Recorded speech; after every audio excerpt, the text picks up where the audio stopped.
ورحمة الله وبركاته. إن الحمد لله نحمده ونستعينه ونستهديه ونستغفره ونعوذ بالله من شرور أنفسنا ومن سيئات أعمالنا. من يهده الله فلا مضل له ومن يضلل فلا هادي له. أشهد أن لا إله إلا الله وحده لا شريك له وأشهد أن محمدا عبده ورسوله. اللهم صل وسلم على محمد وعلى آله وصحبه والتابعين بإحسان إلى يوم الدين. وبعد. Rabbi syurah li sadri, wahai Tuhanku, lapangkanlah dadaku ini, wa yassir li amri, dan permudahkanlah urusanku, wahlul 'uqdatam min lisani, dan uraikanlah kekeluhan lidahku, yafqahu qawli, supaya mereka memahami kata-kataku ini. Saudara-saudari, sahabat-sahabiah, muslimin muslimat, mudah-mudahan dirahmati dan diberkati oleh Allah Subhanahu wa taala. Pada malam ini kita akan masuk pada bab yang ketiga, iaitu hukum mengqasarkan solat dalam keadaan bermusafir, yang mana tujuan musafir itu ialah kerana maksiat. Kita akan membincangkan tajuk hukum memendekkan sembahyang ketika mana kita dalam keadaan bermusafir, tetapi musafir itu dengan maksud maksiat. Sebagaimana yang kita pelajari sebelum ini, para ulama sepakat dari sudut diizinkan atau disyariatkan kepada umat Islam untuk mengqasarkan solat ketika mereka bermusafir yang disyariatkan. Contohnya bermusafir kerana menuntut ilmu, ataupun bermusafir kerana bekerja, mencari nafkah, ataupun bermusafir kerana ibadah seperti menunaikan ibadat haji atau yang seumpama dengannya. Musafir seperti itu tidak timbul sebarang masalah. Yang menimbulkan masalah yang kita akan bincangkan pada malam ini ialah musafir dengan tujuan maksiat. Sama ada tujuan musafir dengan tujuan maksiat itu juga dibenarkan kepada orang yang bermusafir itu untuk menunaikan solat secara qasar. Baik. Muslimin muslimat sekalian, sekali kita tengok kita rasa pelik juga, kan, macam mana orang yang bermusafir ini tiba-tiba, bagaimana orang yang melakukan maksiat ini tiba-tiba mereka juga ingin menunaikan solat secara qasar.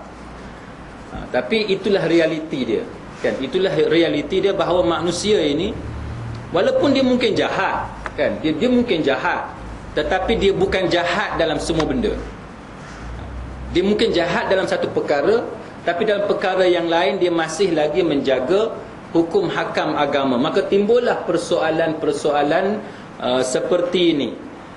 Contohnya kita tengok dalam masyarakat kita, umpamanya kita tengok kalau orang yang ambil rasuah, umpamanya, kan, orang yang ambil rasuah, kita biasa dengar orang yang ambil rasuah ni, dia akan cakap kepada, dia akan bagi tahu kepada si pemberi rasuah, dia akan kata halal ya, halal. Dia akan masih kata halal, padahal itu rasuah. Apa yang halalnya? Dah rasuah haram lah. Tapi itu satu contoh yang kita boleh fahami bahawa manusia ni, hati kecil dia masih memerlukan kepada perkara yang halal. Dia masih mahukan kepada perkara yang baik, walaupun dia menyedari bahawa perbuatan yang dia lakukan itu adalah perbuatan yang keji, yang dikutuk dalam agama. Sama juga kita lihat biasa dalam masyarakat kita dengar ada orang yang pergi mencuri ayam contohnya, kan. Tapi bila dia balik ke rumah, dia akan sembelih ayam dia tu. Walaupun ayam dia tu, dia pergi curi ayam orang.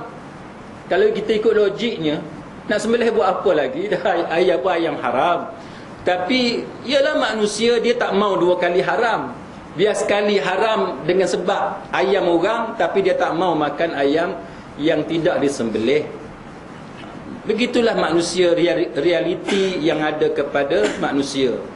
Sama juga kita tengok dalam masyarakat kita, artis-artis wanita kan, yang menyanyi, yang berjoget di atas pentas dalam keadaan mendedahkan aurat, dalam keadaan menyanyi, mengalunkan suaranya dengan begitu indah sekali, tapi dia tetap mengatakan bahawa rezeki yang dia cari itu rezeki yang halal.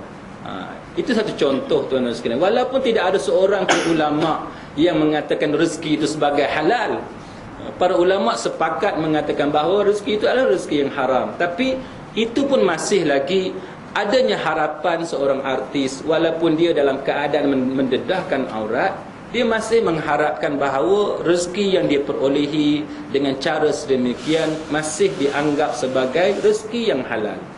Itu realiti yang perlu kita terima yang ada di kalangan masyarakat hari ini. Sama juga, tuan-tuan sekalian, dalam sehari dua ni heboh dalam media sosial berkenaan dengan bantahan sekumpulan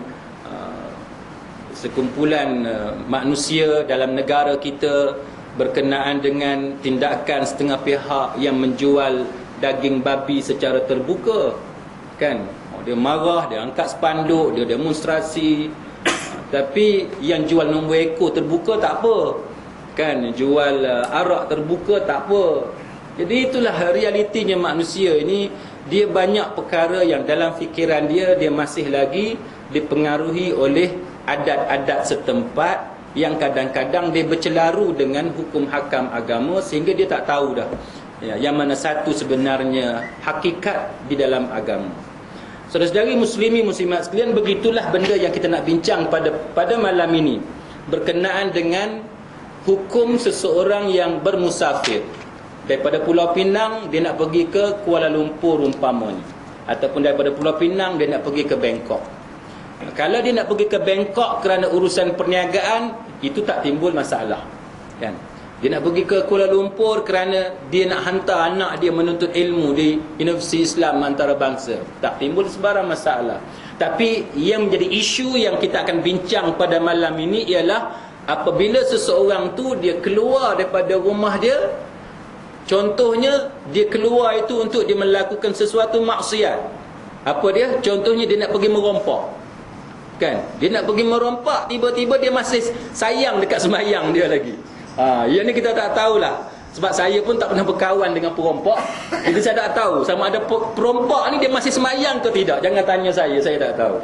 Tapi itu contoh. Perompak dia nak pergi merompak, dia duk fikir pasal sembahyang dia ni. Adakah boleh dia mengkosarkan solat dia? Sama sebagaimana artis perempuan, dia artis Pulau Pinang, dia dijemput untuk membuat persembahan di satu konsert di Kuala Lumpur. Dan kita tahu bahawa artis itu dia akan menyanyi, dia akan mendedahkan aurat contohnya.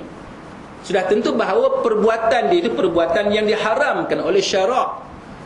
Maka persoalannya bila dia bergerak daripada Pulau Pinang, rumah dia di Pulau Pinang, on the way dia ke Kuala Lumpur itu, adakah pada ketika itu sepanjang perjalanan dia itu dia dibolehkan oleh syarak untuk menunaikan solat secara pendek?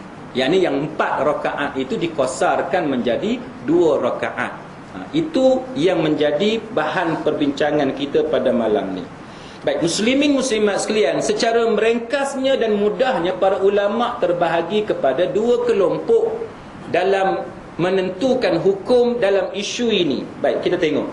Yang pertama dia kata kelompok yang diwakili oleh jumhur, oleh majoriti ulama yang terdiri daripada ulama mazhab Maliki, Syafi'i dan juga Hambali.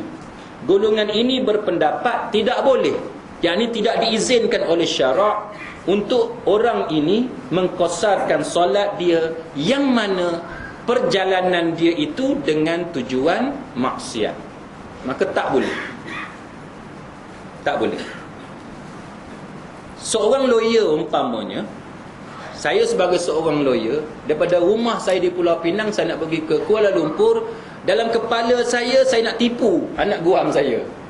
Kan? Itu juga satu contoh.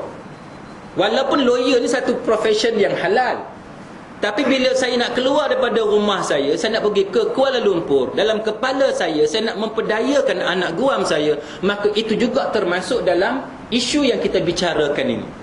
Ataupun tuan-tuan menjadi ejen tanah, kan?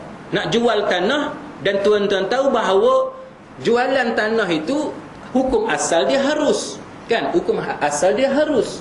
Tetapi tuan-tuan tahu bahawa dalam transaksi yang akan tuan-tuan cadangkan kepada orang ni, yang akan tuan-tuan offer ini, tuan-tuan telah melakukan beberapa penipuan supaya orang ni setuju untuk beli. Itu juga kita panggil sebagai musafir dengan tujuan maksiat, sebab kita nak tipu orang. Baik, maka kita nak bincang pada malam ni, jumhur kata tak boleh. Jumhur, siapa jumhur itu? Malik, Syafi'i dengan Hanbal dengan Imam Ahmad bin Hanbal. Baik, itu pandangan majoriti. Pandangan yang kedua, iaitu golongan yang diwakili oleh mazhab Hanafi, Ahlul Ra'i, kan? Mazhab Hanafi yang berpendapat bahawa harus, yakni boleh mengqasarkan solat di dalam musafir yang bertujuan maksiat. Ini disebut di dalam kitab Fathul Qadir dan sebagainya. Baik, sekarang ni kita nak lihat di mana punca perbezaan pendapat, asbabul ikhtilaf, sebab berbezanya pendapat ulama. Kenapa pendapat A mengatakan bahawa tak boleh qasar, kenapa pendapat B mengatakan bahawa boleh qasar? Adakah mereka ini tidak menggunakan dalil syarak? Mereka menggunakan dalil syarak. Maka pada malam ni kita nak memeriksa dan menganalisa apakah dalil nas yang ada di sisi kumpulan masing-masing untuk membantu kita memahami isu ini. Baik, dia kata apa? Dia kata punca perbezaan pendapat di antara dua golongan ini merujuk kepada pertentangan makna yang boleh diterima oleh akal atau pertentangan dengan zahir lafaz kerana adanya perbuatan yang menunjukkan demikian. Baik, ulama yang mengambil kira kesukaran atau lahir lafaz mengharuskan qasar pada setiap musafir dan tidak membezakan di antara satu musafir dengan satu musafir yang lain. Sebab dia tengok kepada zahir lafaz nas yang kita akan cerita lepas ni. Mana ada nas yang zahir nas itu menunjukkan bahawa dia tak bezakan maksiat ke tak maksiat, dia tak beza. Maka sebab itu dia kata kita ambil nas tu boleh. Macam tu. Lepas tu dia kata ulama yang berpegang dengan dalil dalam bentuk perbuatan berpendapat tidak boleh mengqasarkan solat, melainkan di dalam musafir yang bertujuan mendekatkan diri dengan Allah Ta'ala sahaja. Kerana Nabi sallallahu alaihi wasallam tidak mengqasarkan solat kecuali di dalam musafir yang bertujuan sedemikian sahaja. Ialah Nabi mana dia pernah buat maksiat. Jadi setiap perjalanan Nabi itu adalah perjalanan yang tidak pernah bertentangan dengan hukum hakam agama. Maka berdasarkan contoh daripada Nabi, Nabi tak pernah melakukan perkara yang sedemikian, maka kita tidak boleh melakukan satu ibadat yang mana tidak ada contoh daripada Nabi sallallahu alaihi wasallam. Maka dia kata ulama yang membezakan di antara perkara harus dengan perkara maksiat tidak membolehkan qasar di dalam musafir maksiat sebagai mengambil sikap yang ketat dan menolak perbuatan maksiat tersebut. Ini disebut di dalam Bidayatul Mujtahid oleh Imam Ibn Rushdi. Jadi Imam Ibn Rushdi menyatakan bahawa ada dua alasan. Imam Ibn Rushdi kata ada dua alasan. Dalam kitab dia Bidayatul Mujtahid, dia kata dua alasan. Apa dia dua alasan? Yang pertamanya, ambil sikap yang ketat. Ambil sikap yang ketat. Ketat macam mana tuan-tuan? Ketat maknanya ialah yang oleh sebab tidak ada contoh daripada Nabi, kita jangan buat. Itu makna ambil sikap yang ketat. apa-apa amalan, apa-apa ibadat yang dilakukan oleh Nabi, kita ikut bulat, sebiji, solid sebagaimana yang dipaparkan oleh Nabi sallallahu alaihi wasallam. Itu maksud dia, kita ambil sikap yang ketat. Kita jangan keluar sikit pun daripada apa yang telah ditunjukkan kepada kita. Itu maksud dia sikap yang ketat. Satu. Nombor dua, dia kata, Imam Ibn Rushdi kata, berdasarkan kitab Bidayatul Mujtahid ini, dia kata bahawa sikap yang kedua, kerana kita tak mau bagi tolak ansur kepada perbuatan maksiat. Maksiat ni kita jangan bagi kerjasama langsung, jangan bagi ruang langsung kepada perbuatan maksiat. Maka dengan sebab itu dia kata, bila orang tu buat maksiat, kita jangan bagi ruang dekat dia.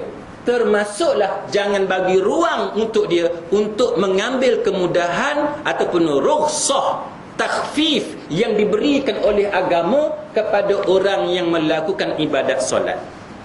Itu dua sebab yang disebut oleh Imam Ibn Rushdi dalam kitab dia Bidayatul Mujtahid. Baik, kita tengok dalil pula. Dalil setiap golongan.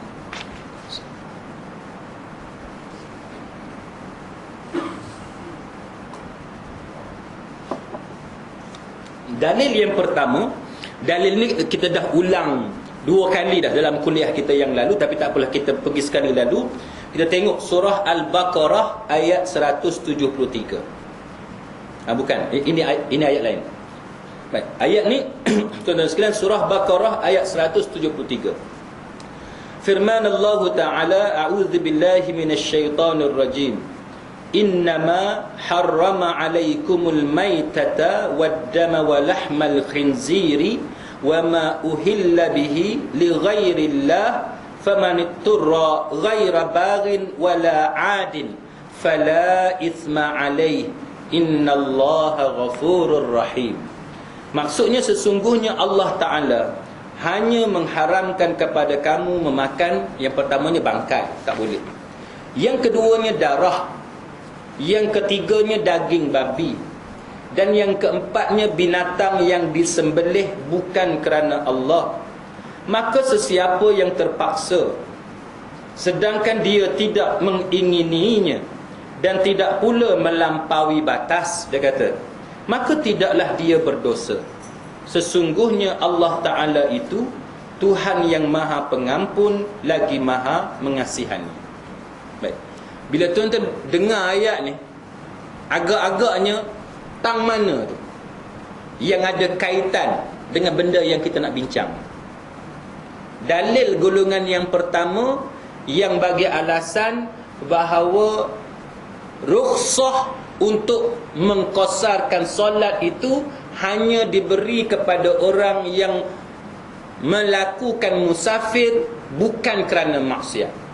Siapa yang buat maksiat, musafir dia kerana maksiat, itu tak dibenarkan untuk qasar. Dekat mana? Iaitu ghaira baghin wala adin. Kita tengok kan, wala adin. Dia kata dalam ayat ini Allah Ta'ala mengharuskan makan bangkai. Boleh makan bangkai, kan, dalam keadaan darurat, terpaksa. Dia merupakan, dia kata, kelonggaran kepada orang yang tidak berada dalam keadaan biasa dan bukan juga orang yang melampaui batas. Satu, sebab dia terpaksa. Dia terpaksa. Nombor dua, dia tidak melampaui batas. Baik, kita nak tengok apa maksud dia tidak melampaui batas. Kerana itu dia kata tidak harus mengqasarkan solat bagi orang yang melampaui batas dan juga melakukan kezaliman. Dia nak sebut macam tu. Tak harus, dia kata. Contoh, dia kata Ibnu Abbas radhiyallahu anhuma kata, perkataan tidak melampaui batas wala adin tu, wala adin, dia kata, ialah tidak melampaui batas terhadap orang Islam yang memisahkan diri dari jamaah mereka, tidak mengganggu lalu lintas dan juga tidak melakukan kezaliman kepada mereka. Jadi maksud tidak cenderung untuk melakukan dosa yang terdapat dalam ayat di atas ialah tidak melakukan maksiat. Kerana itu sewajarnya orang yang melakukan maksiat yang berada dalam keadaan terpaksa diletakkan sama dengan orang yang taat yang tidak berada dalam keadaan terpaksa. Dari segi diharamkan makan bangkai berdasarkan kepada umum pengharaman makan bangkai. Kerana itu tidak dibenarkan qasar solat kepada orang yang melakukan maksiat di dalam musafirnya. Maksud dia gini, ayat ni dia kata haram makan bangkai, maitata, haram makan darah.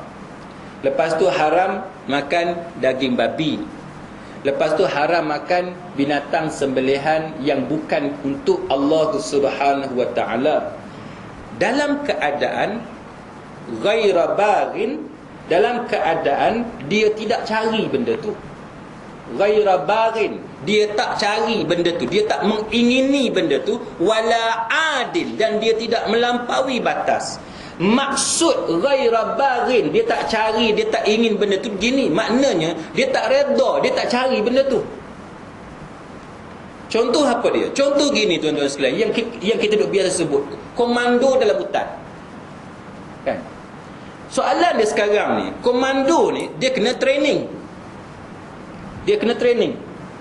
Bila dia kena training, dia bukan nak terpaksa apa pun, dia bukan ada darurat, kan? Tapi ketua dia kata, okey, kita hari ni kita buat training. Training apa dia?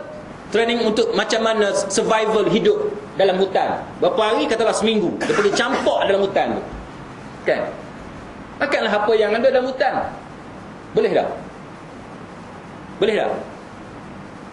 Boleh lah, kan? Dia campak dalam hutan tu, makanlah apa yang ada dalam hutan tu. Yang tak bolehnya ialah, dia kata gini, nanti kamu terpaksa makan babi macam mana? Jadi untuk membiasakan kamu dengan babi, kamu kena belajar makan babi. Macam tu. Hak tu tak boleh. Yang tu tak boleh. Kan? Benda tu benda haram. Daging apa? Daging anjing contohnya. Nanti kamu kena duduk dalam hutan yang tak ada pilihan, hanya ada anjing sahaja. Kamu mungkin kalau betul-betul berhadapan dengan keadaan macam tu, nanti kamu tidak kuat sebab kamu tak biasa. Maka kami nak biasakan kamu dulu. Dia pun bagi daging anjing suruh makan sebagai satu training kepada komando. Boleh tak? Tak boleh. Tak boleh. Dia tak boleh training makan benda haram. Tak boleh training makan benda haram. Kecuali masa dia campak dalam hutan tu berlaku satu benda hak kawan tu tak boleh elak. Kan? Berlaku satu benda yang kawan tu tak boleh elak. Dia tak cari pun. Dalam proses training dia tu dia tersesat dan sebagainya. Patut dia jumpa cari. Tapi cari tak jumpa. Akhir sekali hilang. 4-5 hari hilang. Kan? Dalam keadaan hilang 4-5 hari tu, nak cari benda hak halal tak ada. Tak tahulah hutan apa, tak ada benda halal ni, kita pun tak tahu. Kita cuma buat andaian, fiqh takdiri, fiqh andaian. Dalam keadaan macam tu, ghaira baghin, dia tak cari, dia tak mengingini benda tu, maka barulah dia diberikan kelonggaran. Itu maksud ghaira baghin.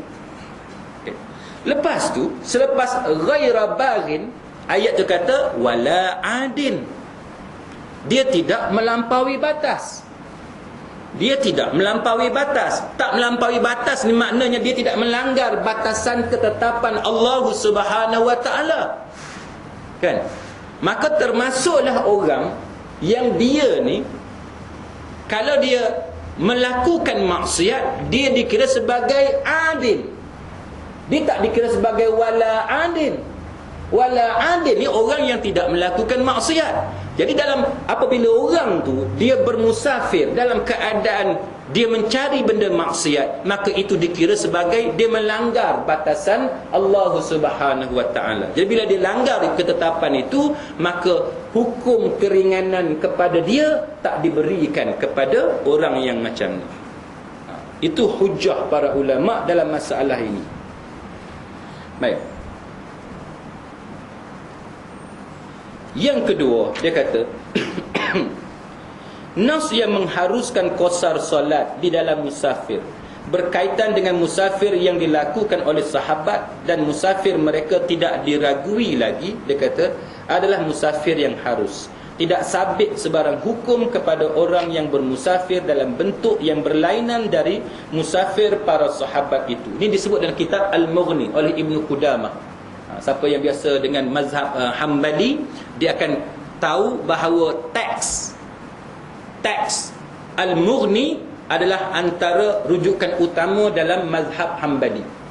Macam sebagaimana kalau kita belajar mazhab Syafi'i, antara teks utama ialah kan, itu antaranya, dan banyaklah yang lain. Tapi bila tuan-tuan dengar Al-Mughni oleh Ibnu Qudamah, mana ia antara teks rujukan dalam mazhab Hambali.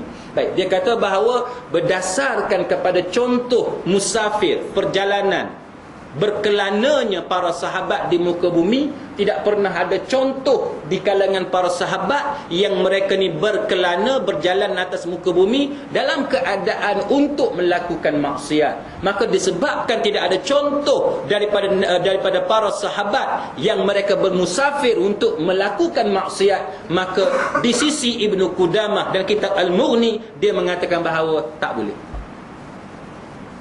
Tak boleh. Baik. Yang ketiga, dia kata kelonggaran di dalam musafir diberikan untuk membantu menghasilkan matlamat yang harus, matlamat yang dibenarkan, yang boleh menyampaikannya kepada sesuatu maslahah, sesuatu kebaikan. Sekiranya kelonggaran untuk mengqasarkan solat diberikan juga kepada orang yang musafir untuk melakukan maksiat, bermakna ia merupakan satu bentuk bantuan ke arah melakukan perkara haram yang boleh menimbulkan kerosakan, sedangkan syarak bersih dari mempunyai tujuan seperti ini. Ini juga disebut dalam kitab Al-Mughni oleh Imam Ibnu Qudamah, dan dalil dia diambil daripada firman Allah Ta'ala dalam surah Al-Ma'idah ayat yang kedua, iaitu wa ta'awanu 'alal birri wat taqwa wa la ta'awanu 'alal itsmi wal 'udwan, iaitu tolong menolong untuk melakukan kebaikan dan takwa, dan janganlah kamu tolong menolong dalam melakukan perkara maksiat dan juga pencerobohan ataupun permusuhan. Itu dalil yang dimiliki. Maknanya perkara tolong menolong ni hanya dalam perkara baik, perkara takwa. Dalam perkara dosa ni kita jangan bersubahat. Termasuk dalam soal agama, rukhsah itu hanya kepada untuk orang yang buat perkara-perkara yang baik. Sebab tu yang kita sebut tadi, muslimin muslimat sekalian, sebenarnya dia antara benda baik ni, dia tak boleh bercampur dengan benda maksiat. Sebab tu kita selalu sebut, tuan-tuan sekalian, kalau seorang tu dia merompok, logik tak? Si perompok tadi, sebelum dia turun daripada rumah dia, dia baca doa dulu. Logik. Kalau kita fikir, tuan-tuan sekalian, tak logik. Tak, dia nak turun rumah dulu, dia pun baca doa keluar rumah. Kan? Doa keluar rumah apa dia? Bismillahirrahmanirrahim, 'ala Allah, kan? Wala haula wala quwwata illa billah. Dia pun bertawakal kepada Allah. Aish, kita rasa tak logik, tuan-tuan. Kan, kita tak tahulah. Yang tu tuan-tuan nak pernah tanya kawan-kawan yang selalu merompok lah. kalau ada lah. Kan, kalau ada. Saya pun dah lama dah tidak ada klien perompok ni. Kalau tidak boleh kau tanya dia orang. Dia orang selalu duk cerita, dia orang kata hari tu kan isu tinted glass, cermin gelap, kereta cermin gelap kan. Kereta cermin gelap, polis dengan JPJ dia buat operasi untuk tahan saman kereta yang cermin gelap ni, tinted glass ni. Geng-geng perompok duk ceritalah, dia kata, ustaz, dia kata, kami perompok, dia kata, kalau nak merompok kami tak pakai kereta cermin gelap, dia kata. Sebab apa? Sebab dia kata kita nak merompok ni, dia kata bila-bila masa polis boleh tembak kita, dia kata. Takkan masa tu kita nak tekan, nak turunkan cermin tu. Kita nak turun cermin siap-siap. Kalau serempak dengan polis, kita keluar pistol, tembak terus, dia kata. Ni kan baru nak tekan cermin turun, kena cermin tu jam, polis tembak kita dulu. Tu contohlah kan. Jadi kita tak tahulah. Saya pun tak sempat nak tanya dekat puan-puan ni, dia turun rumah dia baca doa ke tak. Tapi dari segi logiknya tak logik lah kan. Dari segi logik tak logik. Sebagaimana kita duduk cerita banyak kali lah, orang isap rokok ada ke baca doa bismillah? Dia nak isap rokok tak ada kan. Ataupun Allahumma barik lana fima razaqtana wa qina azabannar. Bismillahirrahmanirrahim ala barakatillah apa? Rokok kan. Walhamdulillah pula tu kan. Walhamdulillahirabbil alamin. Jadi benda-benda macam tu kalau kita nak letak tu dia tak masuk. Kan? Dia tak masuk. Jadi sebab tu kita kata bahawa maksiat dengan ibadat ni kalau kita tengok dari sudut itu dia tak sesuai. Kan? Dia tak sesuai. Tapi kita terpaksa bincang. Kita terpaksa bincang sebabnya benda macam ni dia boleh berlaku kerana dalam masyarakat kita hari ni memang bercampur aduk antara perkara baik dengan perkara maksiat. Sebab tu kita bincang. Baik. Dia kata bahawa tak boleh tolong-menolong dalam perkara kebajikan dan takwa dan tak boleh tolong-menolong dalam perkara maksiat dan permusuhan. Itu dalil golongan yang pertama yang kata bahawa tidak dibenarkan qasar solat kepada orang yang bermusafir dengan tujuan maksiat. Baik. Bila kita tengok macam tu, kita nampak golongan yang pertama dalil dia kuat. Satu. Dalil yang kedua ni, golongan yang kedua tuan-tuan sekalian, dia bagi beberapa alasan yang berikut.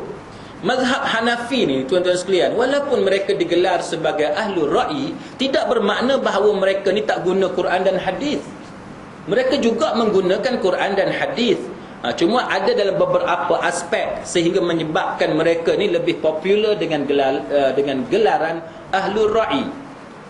Sebab itu sebahagian ulama antaranya mereka memberi gelaran mereka ini bukan daripada aliran ahlus sunnah, bukan aliran ahli hadis. Sebabnya ialah di beberapa tempat perbincangan hadis-hadis yang ada untuk menyokong pendapat-pendapat mereka tidak begitu banyak. Saya bagi satu contoh tuan-tuan sekalian. Dalam masalah apa yang kita kata tugas dan tanggungjawab isteri kepada suami dalam rumah tangga, timbul persoalan siapakah yang wajib memasak untuk keluarga dia. Siapa yang wajib masak untuk keluarga? Tuan-tuan tengok empat mazhab. Tengok empat mazhab. Semua empat mazhab kata makan minum untuk keluarga atas bahu suami, bukan atas bahu isteri. Kan? Makan minum untuk isteri, untuk anak-anak dia kat rumah tu, semua ada dalam rumah tu atas bahu suami. Tanya empat mazhab, semua empat mazhab sepakat mengatakan bahawa suami. Tak ada satu mazhab pun, tak ada satu ulama pun, tak ada perbezaan pendapat dalam masalah isteri tu hak wajib. Tak ada. Semua kata suami yang wajib. Clear kan? Yang tak clear tang mana? Yang tak clearnya ialah apabila suami ni dah pergi beli dah barang. Kan? Dia beli ikan 5 ekor dia beli. Ayam sekor, itik sekor, itik pun makan juga, kan? Daging kambing sekilo, sayur, buah, siap semua, lengkap dah lah. Dengan air minum apa semua, bawa balik ke rumah. Dia pun letak dekat dapur. Soalan sekarang ni, suami dah beli dah barang tu, dia dah sediakan barang tu, dia letak dekat dapur. Bila dia letak dekat dapur, siapa yang perlu menyediakan makanan tu? Adakah tanggungjawab suami tu berhenti setakat tu?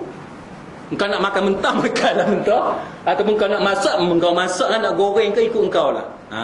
Itu masalah dia tu.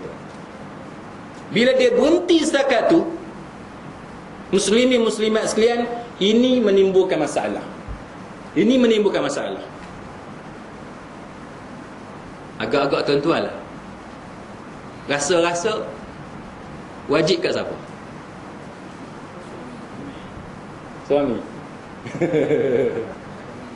Suami. Orang tak kahwin tak boleh tanya. Jangan tanya orang tak kahwin. Kita tanya orang kahwin. Tak selesai lagi ni, tak selesai lagi. Sebab makanan ada, cuma tak ready untuk dimakan. Tak ready. Takkan nak makan ikan mentah gitu tak? Anak siapa makan ikan mentah gitu? Kan? Macam mana nak buat? Baik, muslimin muslimat sekalian, dalam fatwa mazhab Hanafi, ni kita cerita Hanafi dulu sebab kita nak tunjuk contoh perbezaan metodologi manhaj tu. Sebab itu tuan-tuan sekalian, dia digelar sebagai ahlul ra'i dan dia tak digelar sebagai ahli hadis sebagaimana tiga mazhab lain, kan? Maliki, Syafi'i, Hambali. Bukan kata Hanafi tu dia tak ikut hadis dah, tapi sebab dari segi bila dia mengeluarkan hukum, dia ada banyak kekurangan dari segi itu. Baik. Apa dia contoh?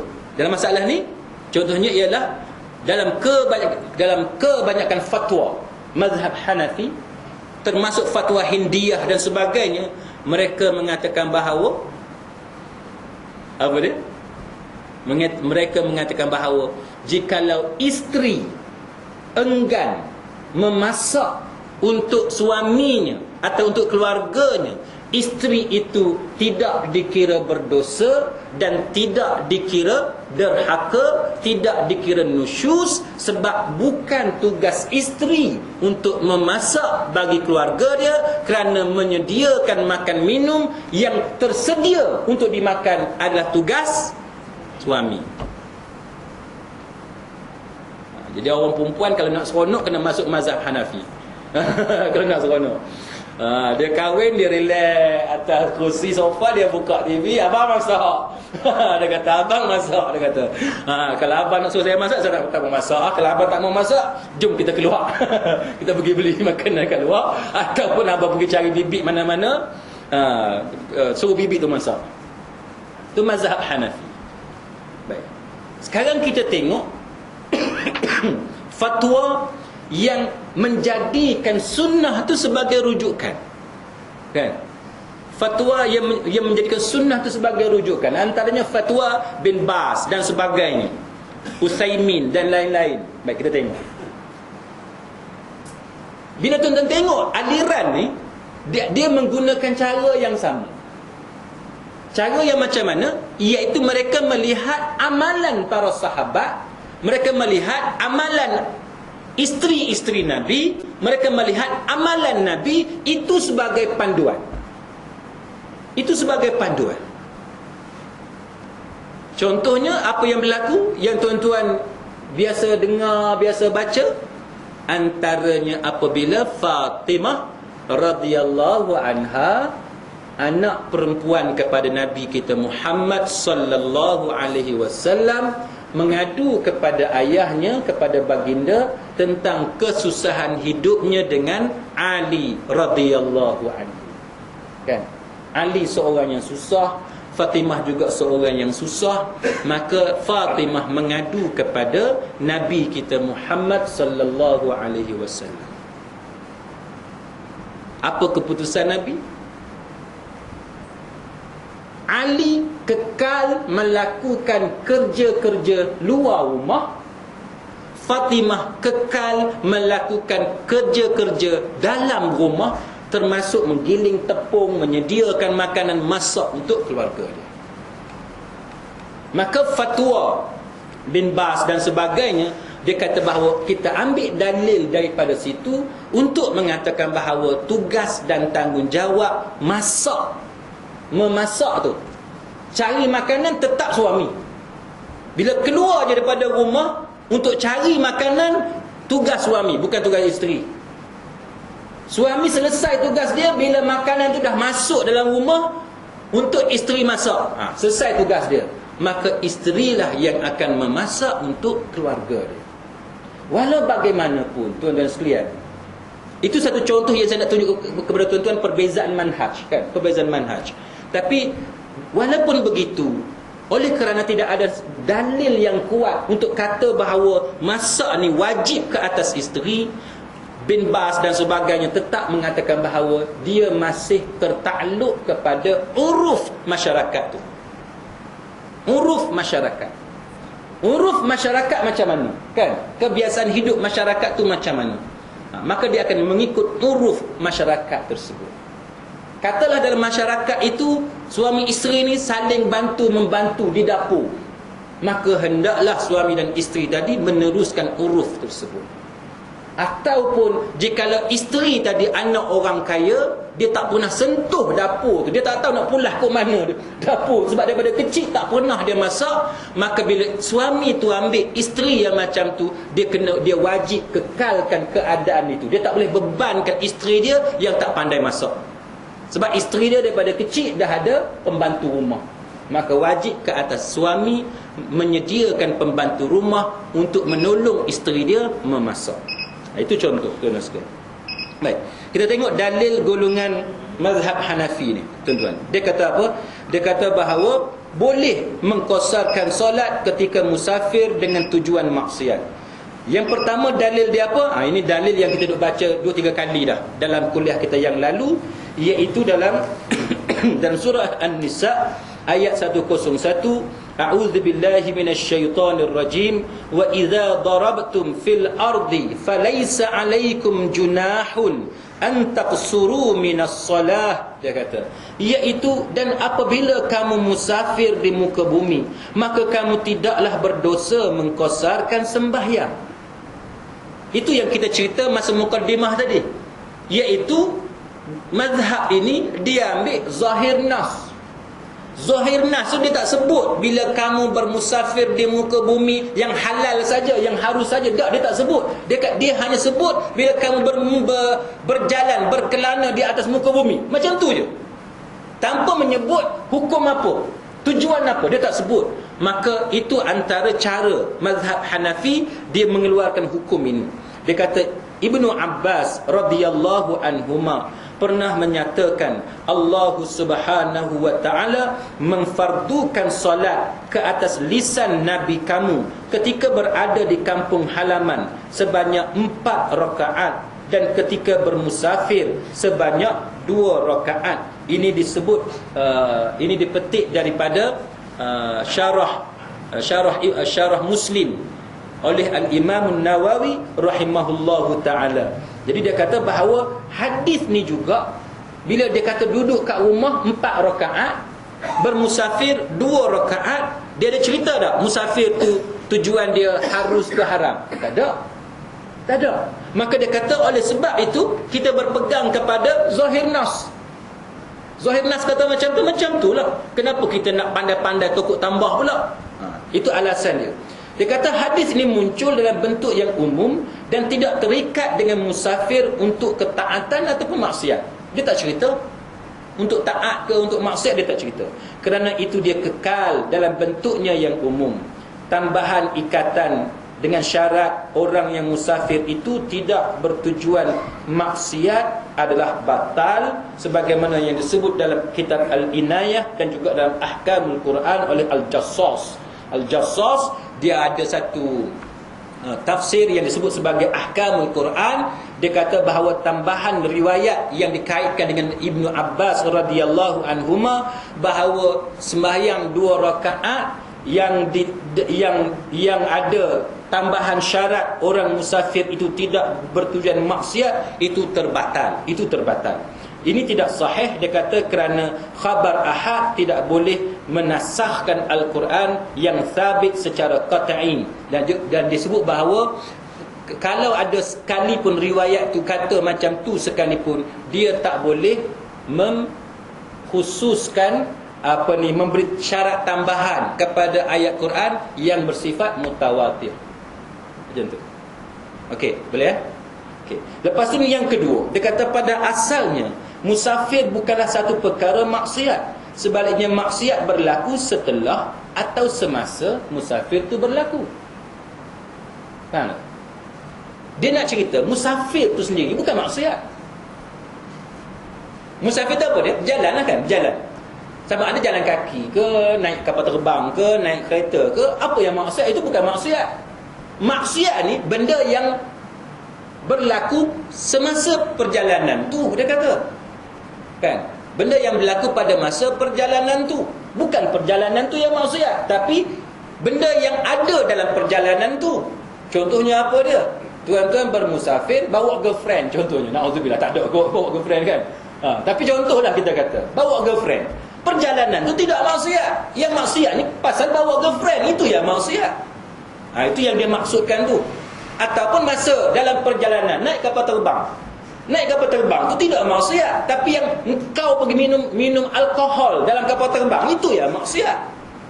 Itu maksud dia. Lalu dia kata, kedudukannya sama juga dengan seseorang yang merampas khuf, ambil kasut, kan, kepunyaan orang lain, lalu dia pakai. Harus kepadanya menyapu atas khuf tersebut, kan, sapu atas kasut ataupun stokin orang lain, kerana perkara yang wajib dilakukan ialah menutup kedua kakinya, dan tidak ada perkara yang mengharamkan untuk berbuat demikian. Aspek yang diharamkan ialah benda yang berdekatan dengannya, iaitu kedudukannya sebagai benda yang dirampas daripada orang dengan cara yang tidak sebenar. Dia contoh dia macam itulah. Kita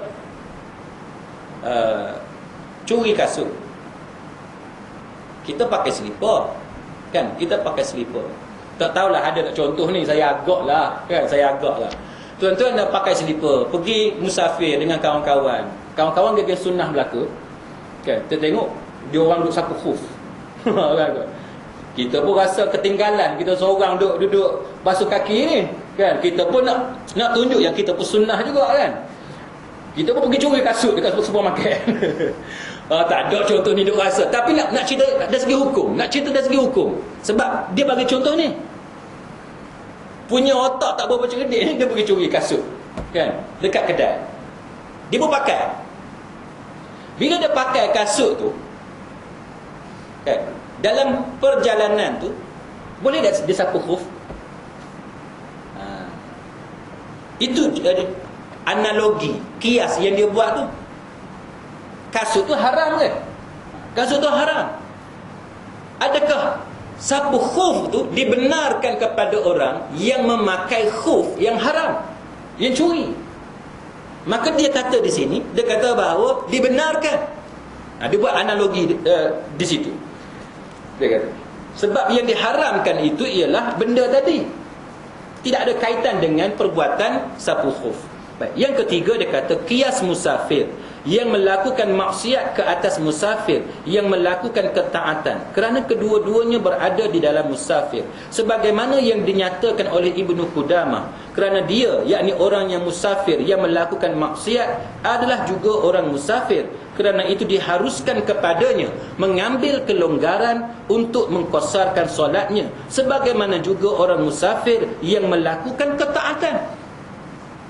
Kelonggaran tu diberikan kepada orang musafir. Tak kira dia tu musafir yang baik ataupun musafir yang jahat, dia untuk orang yang musafir. Maka kelonggaran itu tetap diberikan kepada orang yang bermusafir tanpa mengira dia taat ataupun dia melakukan kemaksiatan. Dia pisah benda tu, tuan-tuan sekalian. Dia pisahkan benda tu. Soal tujuan musafir itu cerita lain. Itu cerita lain. Bagi pandangan ini diasingkan. Contoh macam tadilah yang kita cerita tadi. Kalau orang tu dia mencuri ayam orang, ayam tu haram. Tapi kalau dia makan ayam tu tanpa sembelih, 2 kali haram, betul tak? 2 kali haram. Jadi untuk mengelakkan dia dapat 2 kali haram, dia sembelih. Dia cerdik lah juga tu. Maknanya dia dapat 1 dosa. Kalau dia tak sembelih, dia dapat 2 dosa. Okey tak? Macam itulah. Sebab dia kata diasingkan benda tu. Diasingkan. Contoh satu lagi. Dia nak cerita bahawa maksiat tu berasingan, hukum tu berasingan. Katalah girlfriend dengan boyfriend keluar, kan, pegang tangannya, pergi taman bunganya, duduk tempat gelapnya. Dosa tak? Dosa lah, kan? Rasa tak ada kot yang kata tak berdosa kot, tak ada kan? Semua kata berdosa kan, betul tak? Jalan ni, pimpin tangan kan. Duduk dalam gelap apa semua, betul tak? Tapi masalah dia, girlfriend dia pakai tudung. Ada tak orang akan kata, pakai tudung buat apa ke tu? Tu duduk pimpin tangan, duduk tengah gelap, duduk meraba, duduk berpeluk, bercium, pakai tudung buat apa? Kan? Betul tak? Betul kan? Pakai tudung buat apa?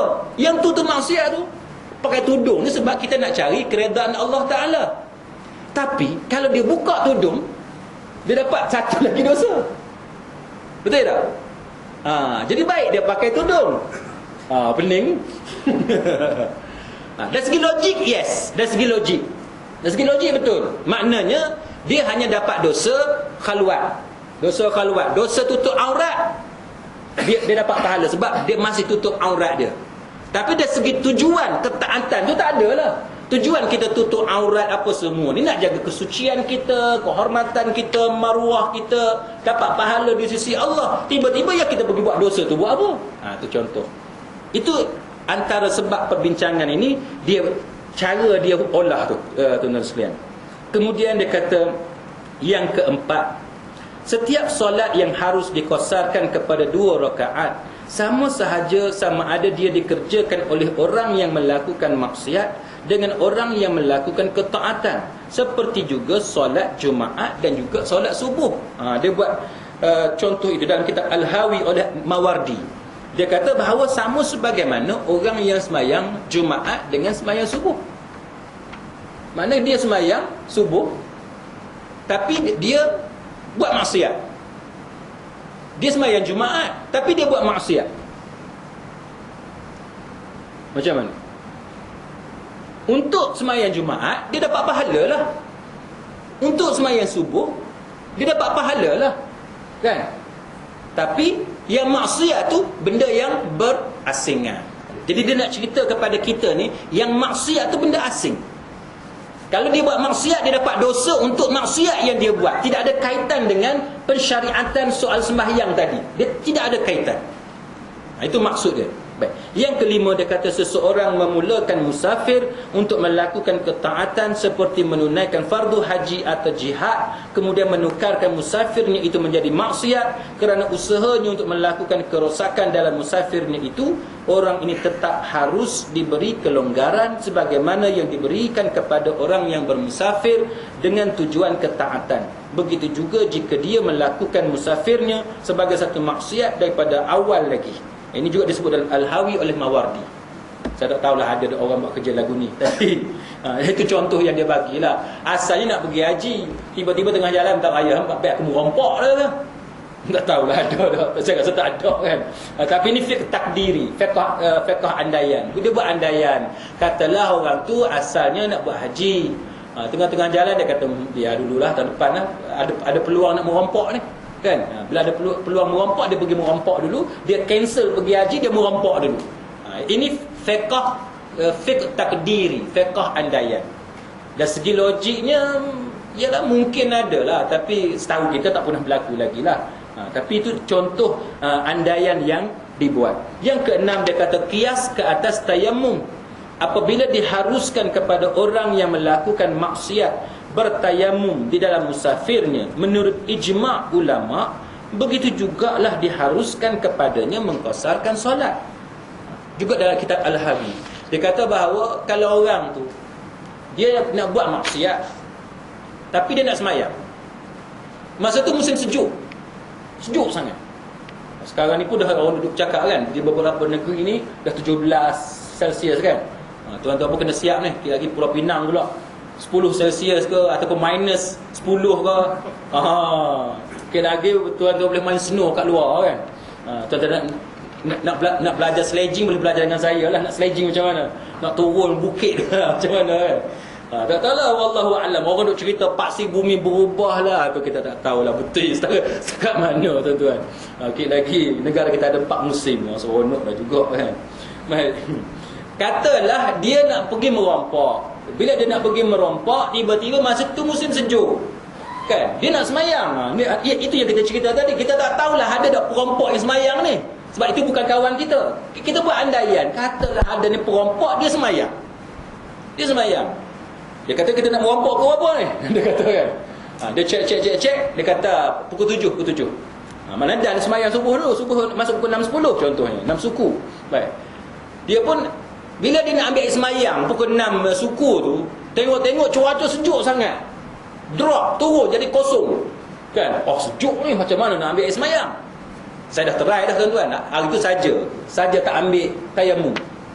Saja nak try ambil air semayang pakai air tasik Windermere di UK tu. Dia ada satu tasik nama tasik Windermere di Lake District. Masa tengah snow lebat tu, air tasik tak beku. Saja nak try dia. Bahasa jenis tak berapa cerdik.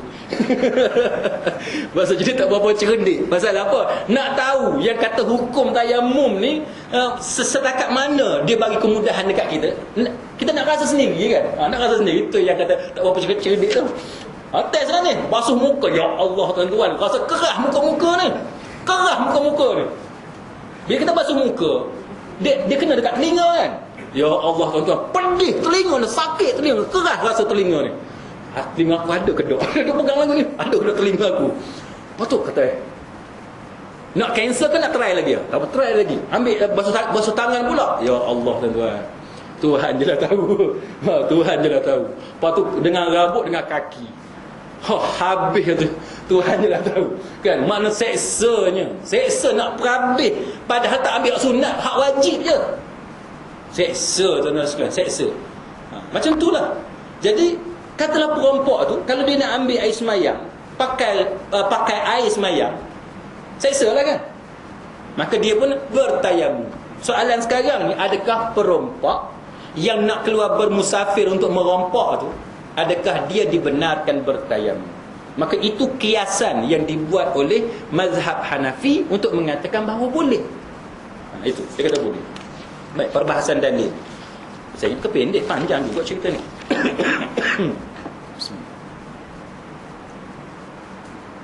Apalah, kita pergi sikit-sikit ya.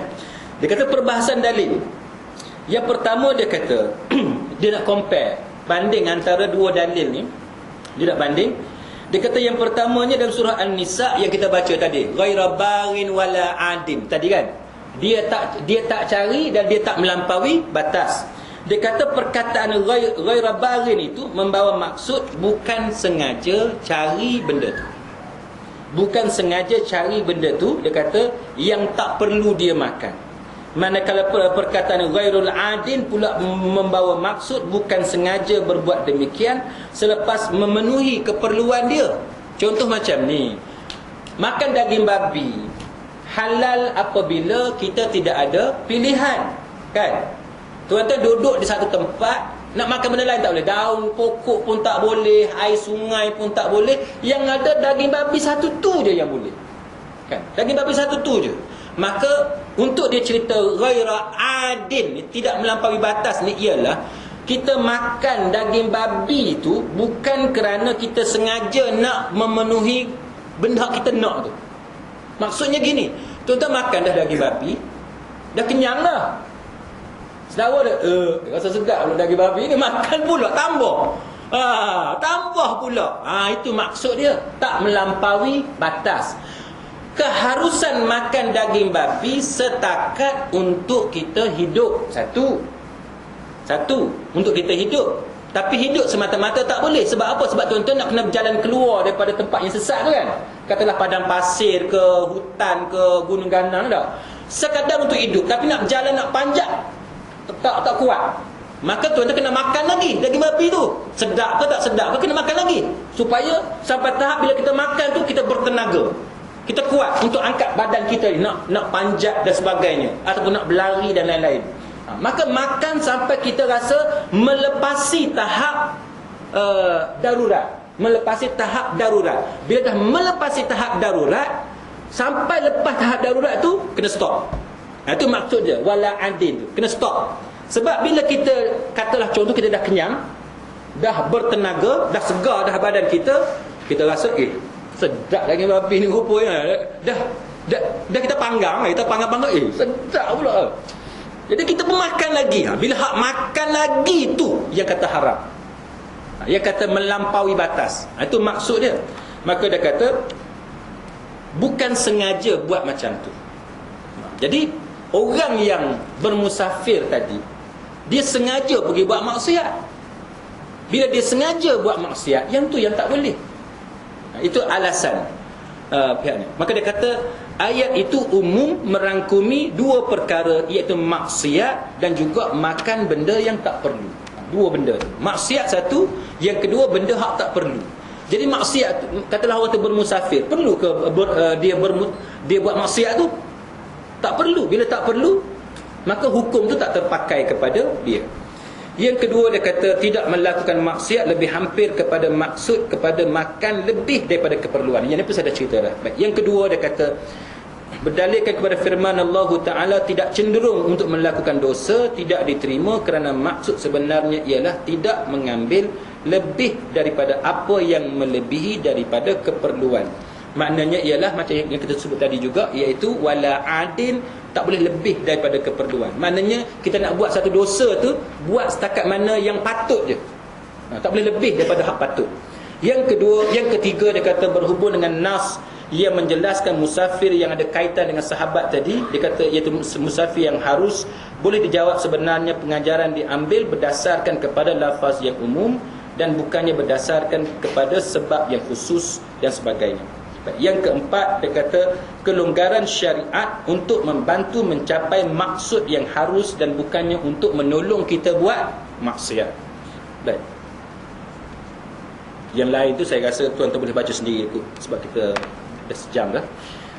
Kemudian dalil yang kedua, saya rasa juga tidaklah susah sangat. Dalil yang kedua, perbahasan dalil yang kedua, dia kata iaitu kita ini masih terikat kepada nas daripada Quran dan hadis yang menghukumkan bahawa kita tak boleh bekerjasama dalam perkara dosa dan permusuhan.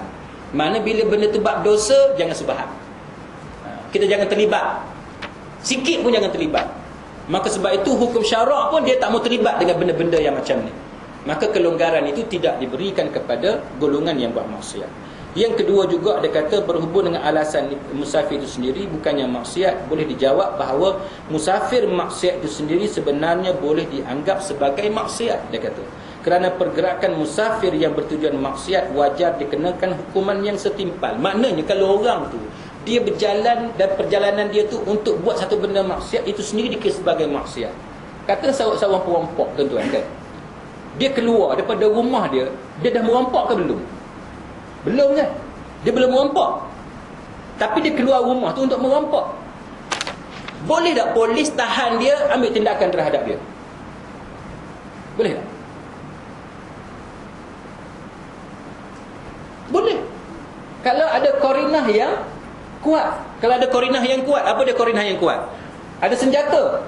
Kan? Ada senjata. Kata ada pistol ke, ada parang. Tapi bukan parang dalam parit lah. Parang dalam parit tak kira sebab dia jauh. Ni parang dalam kereta dia, pistol dalam kereta dia. Bila polis suruh dia berhenti, dia lari. Bila polis kejar dia tembak dekat polis contohnya. Maknanya dia ada korinah yang kuat bahawa orang tu dalam perjalanan nak buat satu jenayah. Maka polis boleh ambil tindakan tak?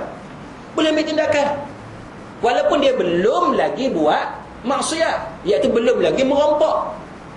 Itu yang dia nak sebut ni, bahawa walaupun perjalanan tu sendiri, bila orang kata perjalanan tu bukan maksiat, tapi kalau dia keluar tu tujuan ada maksiat, maka dia kira sebagai perjalanan tu sendiri sebagai maksiat. Itu yang dia cuba maksudkan dalam perbahasan kitab kita ni. Yang ketiga, dia kata kias musafir maksiat ke atas musafir taat merupakan kias yang tidak menepati kaedah kias yang sebenarnya, iaitu kias ma'al farik, kerana maksiat adalah bertentangan dengan ketaatan. Dia tak bolehlah nak compare, kan, nak banding, sebab benda tu berbeza. Maksiat dengan taat ni dua benda yang berbeza. Yang keempat, kias ke atas solat Jumaat dengan subuh tak boleh. Dia kata tidak sah, kerana sebab diterhad kepada 2 rakaat dalam solat Jumaat dan subuh tak wujud. Sebab dia termasuk dalam ibadat. Subuh ni memang 2 rakaat. Dia bukan kata asal 4 rakaat jadi 2 dah.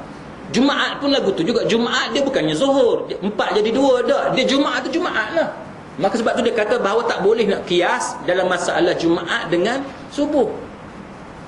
Tapi tuan-tuan tahu sebab apa? Dalam kitab ni dia tak sebut.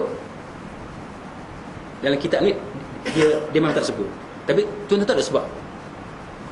Sebab apa mazhab Hanafi dia compare dengan Jumaat dengan subuh?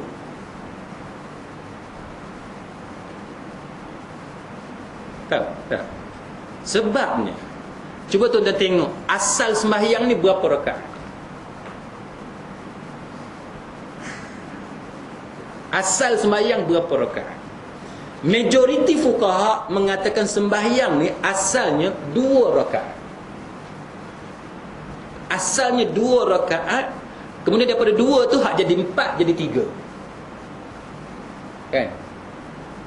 Manakala yang lain, minoriti fuqaha mengatakan asal sembahyang 4 rakaat. Hak 4 tu kemudiannya kurang, jadi 2, jadi 3. Itu sebab dalam mazhab Hanafi ni, tuan-tuan sekalian, dia kira bahawa Jumaat tu sebagai rukhsah, jadi 2 rakaat. Subuh jadi 2 rakaat, sebab sembahyang ni asalnya 4 rakaat. Tapi majoriti fuqaha mengatakan bukan asalnya 4, asalnya 2. Boleh? Itu antara sebab perbezaan pendapat.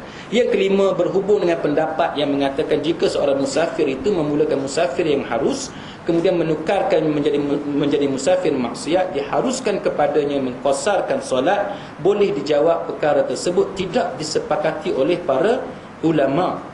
Pada pandangan setengah ulama seperti dalam mazhab Syafi'i dan yang lain, tidak dibenarkan kepadanya mengqasarkan solat, seperti juga orang yang memulakan musafir untuk tujuan maksiat.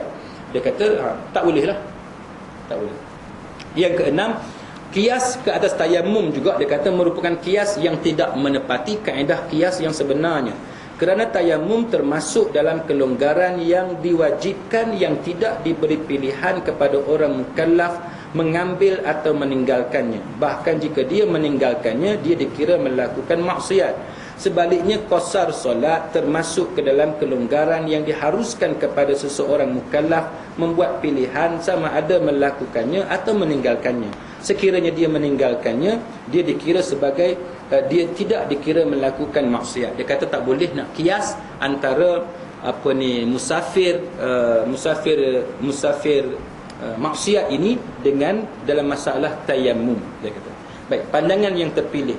Lepas kita bincang ni, dia kata bahawa berdasarkan itu, dia kata jelas kepada kita pendapat yang kuat, yang rajih, yang terpilih ialah pendapat golongan pertama yang diwakili oleh majoriti ulama yang berpendapat bahawa tujuan maksiat dalam musafirnya tidak boleh diberi kelonggaran untuk mengqasarkan solat.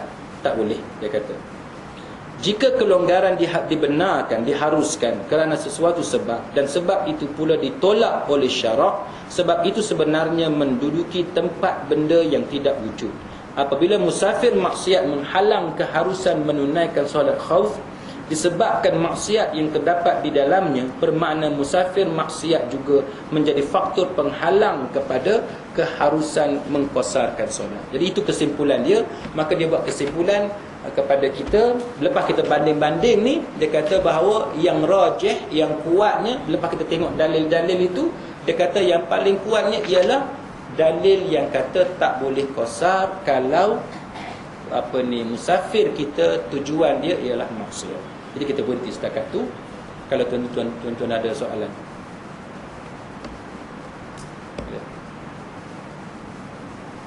Ada?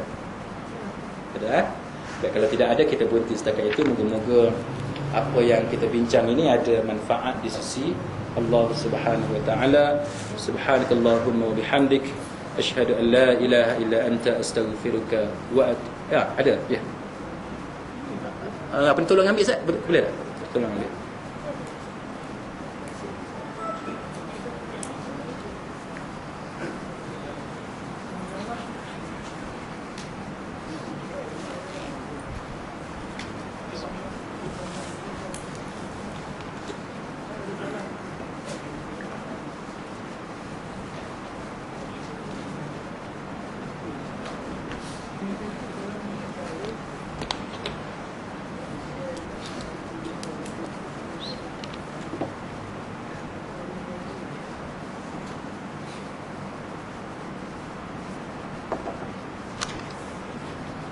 Soalan Ustaz, apakah hukumnya pihak tabung haji buat kursus perdana di USM yang mewajibkan bakal haji melakukan tawaf di Kaabah replika dan sa'i di USM dengan tujuan mengajar bakal haji agar tidak salah buat semasa di Mekah?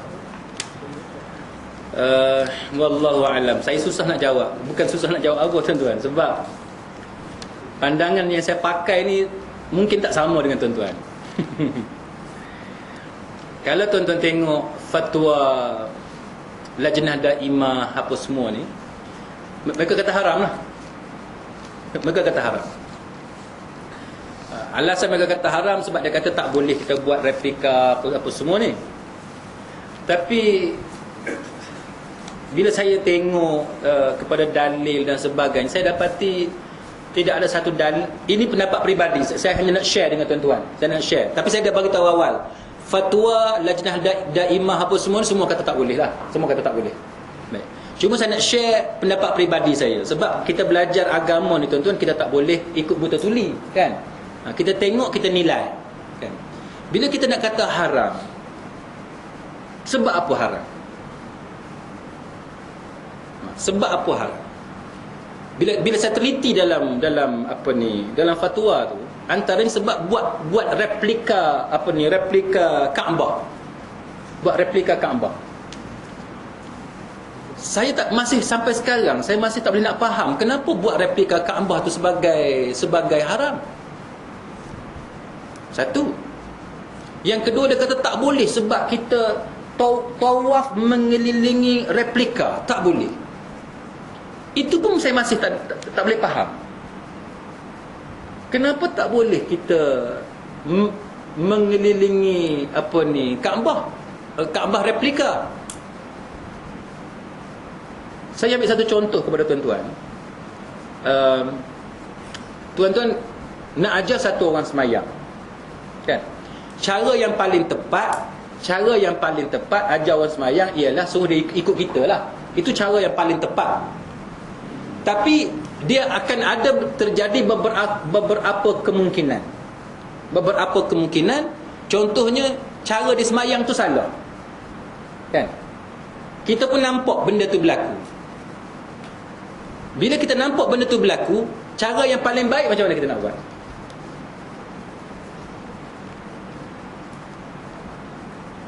Cara paling baik, katalah cara dia letak tangan dekat dada. Zaman sekarang cara paling bagus, kita bagi gambar, ataupun kita suruh dia letak tangan dia, kita nak tengok dia letak macam mana, kita perbetul tangan dia tu, contoh, kan? Betul tak? Ataupun masa dia rokok, kita dah bagi tahu dekat dia tangan kena letak dekat lutut, dia pergi letak atas daripada lutut lagi, dekat paha, ataupun bawah daripada lutut. Kita bagi tahu lutut, dia masih tidak letak pada lutut. Antara cara yang betul macam mana? Suruh dia buat sekarang, kan? Lepas tu kita pun betul lah tangan dia tu. Itu maksud dia. Sama dengan tawaf ni tuan-tuan sekalian.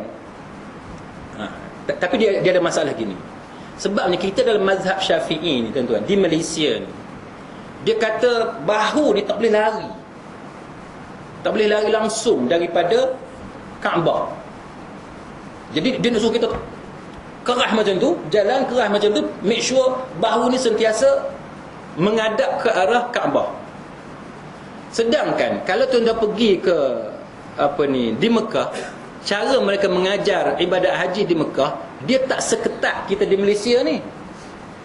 Di Mekah tuan-tuan sekalian, selagi tuan-tuan berjalan mengiri kepada Kaabah, walaupun tuan-tuan mungkin berjalan macam tu, mengelak orang dan sebagainya apa semua, kan? Orang ramai, dia tidak paksa kita supaya kerahkan badan tu, make sure bahu ni tak lari. As long as tuan-tuan berjalan mengiri kepada Kaabah, itu dikira sah. Jadi disebabkan kita di Malaysia ni syadid, maka dia nak ajar orang ni supaya jangan lari bahu ni. Itu yang menyebabkan dia orang buat exercise, kan? Exercise. Awak berjalan, kami nak tengok lari ke tak lari bahu. Itu yang berlaku. Baik. Jadi kalau tuan-tuan tanya saya secara peribadi saya tak nampak kenapa benda tu boleh jadi haram. Itu pandangan peribadi saya. Itu saya serah kepada tuan-tuan. Sama dengan sa'i. Sa'i juga dia nak tunjuk kepada kita cara bilang tujuh apa kita panggil? 7 pusingan. Bukan 7 pusingan, 7 kali ulang alik lah kan. Boleh 7 kali ulang alik. 7 kali ulang alik. Apa maksud 7 kali ulang alik? Dia nak ajar kita macam tu. Cara bilang tu macam mana? Okey, buat sekarang. Buat apa semua. Lepas tu bila sampai dekat bukit tu Bukit Safa, Bukit Marwah, kalau yang ground floor tu dia ada kesan bukit sikit kan? Ada kesan bukit. Okey. Yang tu setakat mana yang kita boleh pergi dia kira sebagai sah. Adakah bila kita melepasi pagar tu sikit tanpa meletakkan kaki pada bukit tu dikira sah ataupun tidak? Kalau tingkat atas tu tak apalah, bila kita pusing dia punya bulatan tu dia kira sah dah. Tapi hak kat bawah tu, tuan-tuan sekalian. Jadi orang kita ni dia perlukan kepada latihan. Jadi kalau tuan-tuan tanya saya tak nampak dari segi haram tu. Sebab bila saya tengok kepada fatwa tu, segala alasan-alasan fatwa yang diberikan tu wallahu alam. Tapi kalau tuan-tuan tanya saya lebih suka tak buat lah kan, lebih suka tak buat. Sebab benda tu benda kontroversi. Bila benda kontroversi lebih baik kita elak. Jadi jawapan saya macam itulah. Kalau soalan tadi apa? Soalan tadi maknanya jadi pandangan saya macam tu. Wallahu a'lam. Ada sebarang soalan lain? Tak ada. Jadi kita tutup majlis kita dengan subhanallah wa bihamdihi asyhadu an la ilaha illa anta astaghfiruka wa atubu ilaik. Wabillahi taufiq wal hidayah. Wassalamu alaikum warahmatullahi wabarakatuh.